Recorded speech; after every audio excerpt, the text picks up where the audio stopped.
tensions are mounting, and Israel is preparing to take over the entire Gaza Strip, at least temporarily, in order to hasten the end of this war.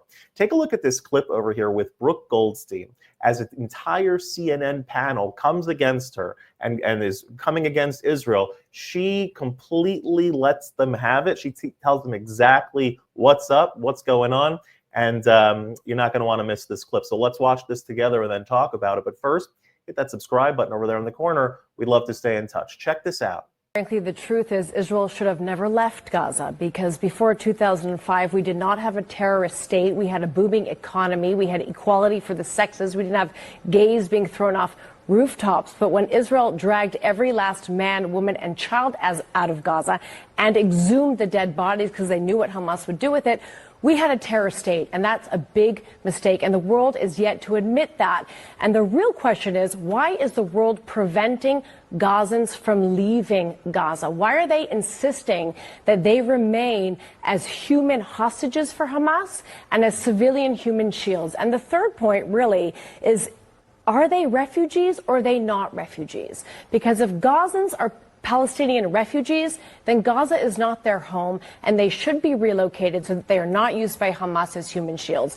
If Gaza is their home, then the entire premise upon which the whole Israeli-Palestinian conflict is based and the right of return is false. The only people being deliberately starved in Gaza are the hostages right now. You look at Avitar David. He looks like a concentration camp survivor who was forced to dig his own grave. When the body of Eden Yerushalmi, after she was murdered, was returned, she was 70 pounds. Contrast that to the pictures, these, I'll say, artistic pictures of children, most of them with diseases. And also, really, Brooke? Yes, really. I mean, yes, really, you're propaganda pictures of these children. You never see pictures of adults.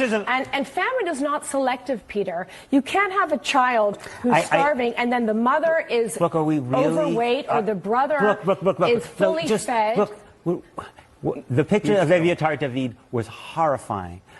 Are we really debating whether people are starving in Gaza? No, we're debating who is responsible. No, but because it sounds like you're saying that these are made-up pictures. Who is responsible for any food shortages Okay, so let's in Gaza. acknowledge that there are people starving in Gaza. Is Hamas responsible? Why don't you? Is Hamas I think you should let me finish. The way that you let me finish last time. Does Hamas steal the food and use it as a food weapon? You just spoke for a long time. We're legitimately losing our humanity in all this argument. The images that you see of one person that looks exactly like the other person.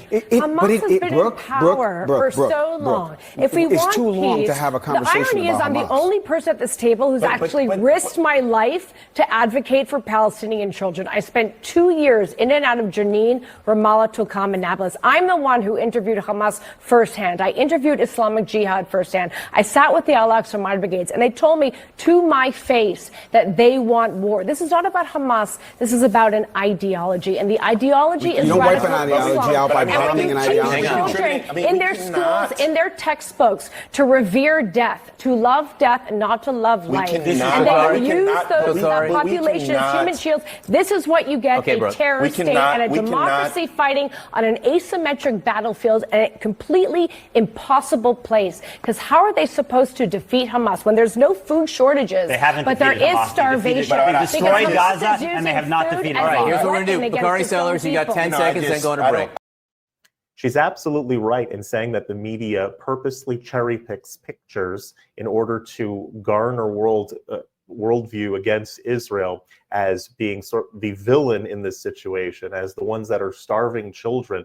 And meanwhile, the media will pick cherry-picked pictures. The famous one that came out recently was the mother holding the young child on the front page of the New York Times, which they later had to retract, because this child that was being shown, everyone else in the picture looks like they've been fed pretty well.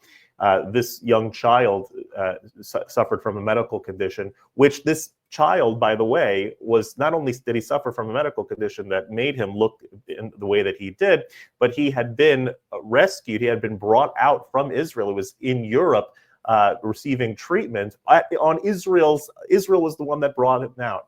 The media will cherry pick pictures and incidents in order to make Israel look like the bad guy. This entire situation is on on the head of Hamas. The only starvation that is going on is the starvation that is purposely being perpetrated against the hostages by the Hamas terrorists. This war cannot end and will not end until Hamas is destroyed, until the hostages are returned. It's as simple as that. It could have ended a year and a half ago. It has only dragged on as long as it has because Israel is trying to be as precise as possible, as careful as possible, not to hurt innocents in the process. Hamas packs themselves in civilian areas. Hamas purposely tries that civilians will get killed in order to garner world attention on their side.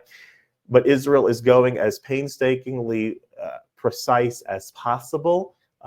They're fighting an impossible war at the same time. There's not going to be peace in the region until Hamas is removed from power. So kudos to Brooke Goldstein over here for really telling the CNN panel what's going on. If you like this content overall, hit that subscribe button over there in the corner. We'd love to stay in touch. Take care.